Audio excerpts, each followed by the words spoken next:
नमस्कार दोस्तों, स्वागत है आपका टेक्नो डिफेंस अपडेट पे। तो दोस्तों, जैसा कि आप सबको पता है कि आने वाले समय में जो स्टेल्थ वेपन है ये काफ़ी ज़्यादा इंपॉर्टेंट होंगे और जो आने वाला समय है वो स्टेल्थ वेपन्स का ही होगा, क्योंकि जो दुश्मन के डिफेंस सिस्टम है तो उनसे बचने के लिए आपके जो हथियार हैं उनको स्टेल्थ रखना काफ़ी ज़्यादा इंपॉर्टेंट है। तो इसी कड़ी में दुनिया के जितने भी देश हैं वे अपने हथियारों को स्टेल्थ बनाने की कोशिश कर रहे हैं, चाहे उसमें मिसाइल्स आ गए, सबमरीन आ गए, नेवल शिप आ गए या फिर फाइटर जेट ही क्यों ना आ गए। हर देश अपने जो वेपन है उनको अब स्टेल्थ बनाने की कोशिश कर रहा है।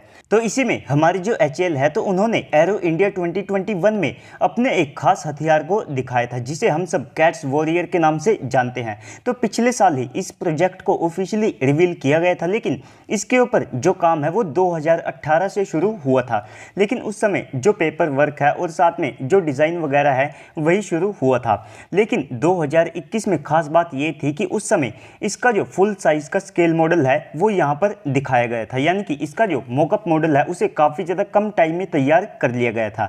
और उस समय एरो इंडिया का ये एक मेन अट्रैक्शन पॉइंट भी बन गया था, क्योंकि किसी ने भी ये नहीं सोचा था कि एचएएल इतनी जल्दी इस तरह का जो प्रोजेक्ट है उसे रिवील कर सकती है। और साथ में उस समय तक इस प्रोजेक्ट को लेकर के कुछ खास जो डिटेल्स हैं वे भी पब्लिक डोमेन में नहीं थी। तो इसकी विंड टनल टेस्टिंग शुरू हो चुकी है, जिसके माध्यम से कोई भी फाइटर जेट, यूसीएवी या फिर जो ड्रोन है उसका एक स्केल मॉडल होता है जिसके ऊपर जो हवा है उसको गुजारा जाता है और सेम यहाँ पर एक्सपीरियंस गेन किया जाता है जैसा कि एक फाइटर जेट रियल में उड़ते समय करता है। तो दोस्तों, ये एक यूसीएवी होगा जो कि विंगमैन कैटेगरी में आएगा। तो आप सबको पता है कि हम जो घातक यूसीएवी है उसको भी बना रहे हैं, तो उसके बाद ये भारत का सेकंड ट्रूली स्टेल्थ यूसीएवी होगा।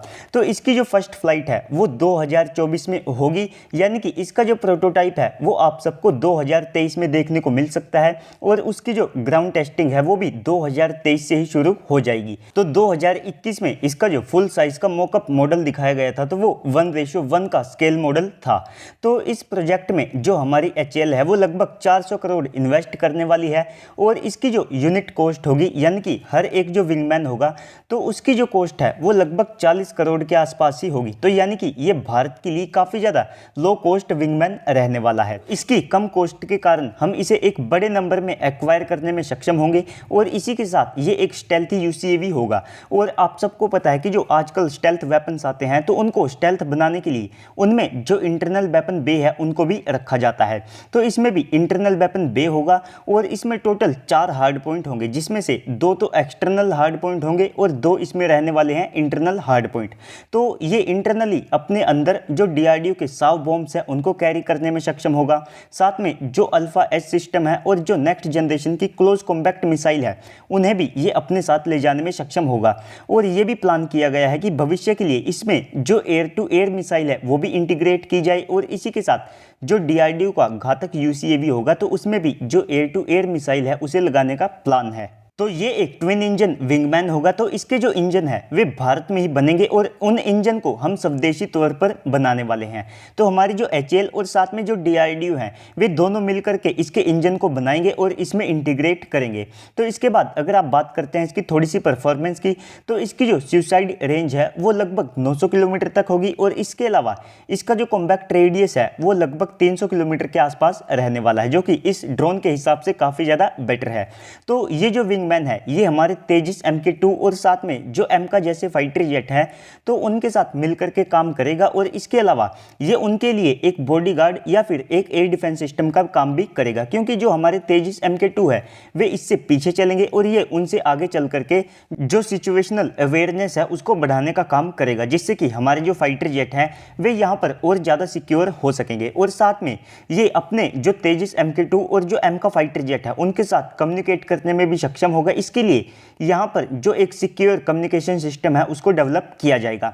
तो जो 2024 और साथ में जो 25 का टाइम होगा तो ये भारत के लिए काफ़ी ज़्यादा खास होने वाला है, क्योंकि इस टाइम पर भारत के तीन जो स्टेल्थ वेपन है वे अपनी फर्स्ट फ्लाइट को करेंगे, जिसमें एचएएल के कैट्स वॉरियर आ जाते हैं, डीआरडीओ के घातक ड्रोन आ जाते हैं और साथ में एचएएल का जो 5th जनरेशन का एम का फाइटर जेट है वो यहाँ पर आ जाता है। तो ये तीनों प्लेटफॉर्म इसी टाइम पर अपनी फर्स्ट फ्लाइट को कंडक्ट करेंगे। और इसी के साथ ये जो विंगमैन है ये वॉर टाइम में दुश्मन का जो इंफ्रास्ट्रक्चर है, बंकर है, ग्राउंड टारगेट है और इसके अलावा जो दूसरे सिस्टम है जैसे कि ग्राउंड ट्रूप्स, तो उनको भी ये वॉर टाइम में डिस्ट्रॉय करने में सक्षम होंगे। और इसके अलावा ये काफ़ी ज़्यादा लो कॉस्ट सिस्टम है, तो ऐसे में अगर एनिमी का एयर डिफेंस सिस्टम इन्हें तबाह भी कर देता है तो ऐसे में हमारे लिए कोई ज़्यादा बड़ी बात नहीं होगी। हम ऐसे और जो सिस्टम है उनको तैयार करने में सक्षम होंगे। और इनकी जो स्टेल्थ है तो उसके कारण हम इनका जो इस्तेमाल है तो दुश्मन के जो एयर डिफेंस सिस्टम है उनके खिलाफ भी कर सकते हैं।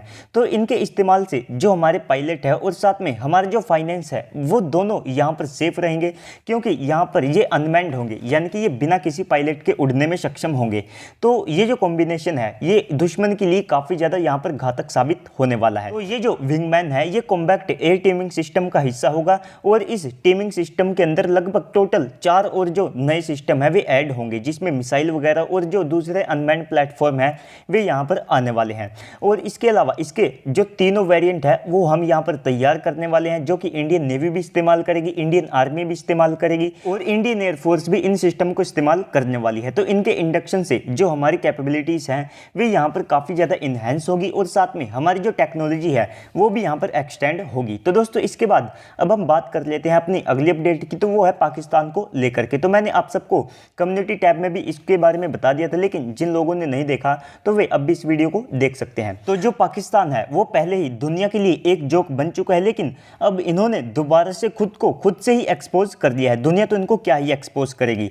तो दोस्तों जो पाकिस्तान है वो पहले क्लेम करता था कि इनको जो PL-15 मिसाइल मिलने वाली है तो उसकी जो रेंज है वो 400 किलोमीटर तक होगी, लेकिन इसके बाद ये धीरे धीरे 350 किलोमीटर के ऊपर आ गई, बाद में 300 किलोमीटर, 250 किलोमीटर, 200 किलोमीटर और अब लास्ट में इनको जो मिसाइल मिली है तो उसकी जो रेंज है वो केवल 145 किलोमीटर तक ही है। तो ऐसा ही सेम इन्होंने अपने जो एयर डिफेंस सिस्टम है उसके साथ किया।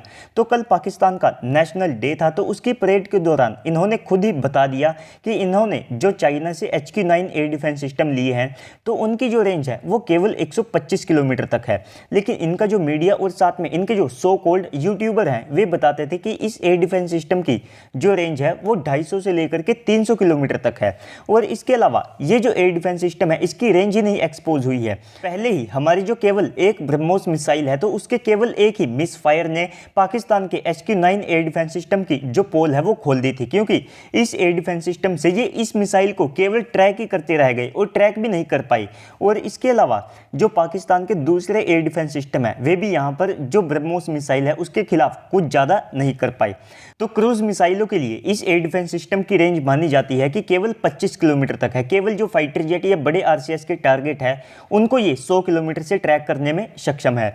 तो इसके अलावा ये S-300 की एक चीप कॉपी है जिसको चाइना ने पाकिस्तान को चिपकाया है। तो पाकिस्तान ने इस एयर डिफेंस सिस्टम को S-400 के काउंटर के तौर पर खरीदा था, लेकिन इस एयर डिफेंस सिस्टम की जो कैपेबिलिटीज़ है तो उनके हिसाब से S-400 को काउंटर करना तो दूर की बात, ये उसके आसपास भी नहीं ठहरता है। तो दोस्तों इस सब के ऊपर आपको क्या लगता है कमेंट सेक्शन में बताइएगा। साथ में अगर आपको वीडियो अच्छी लगी है तो वीडियो को लाइक करके चैनल को भी सब्सक्राइब कर दीजिएगा ताकि आपको ऐसे ही वीडियोस मिलते रहे। तो चलिए दोस्तों आज की इस वीडियो में इतना ही, मिलते हैं अगली वीडियो में, तब तक के लिए गुड बाय, जय हिंद।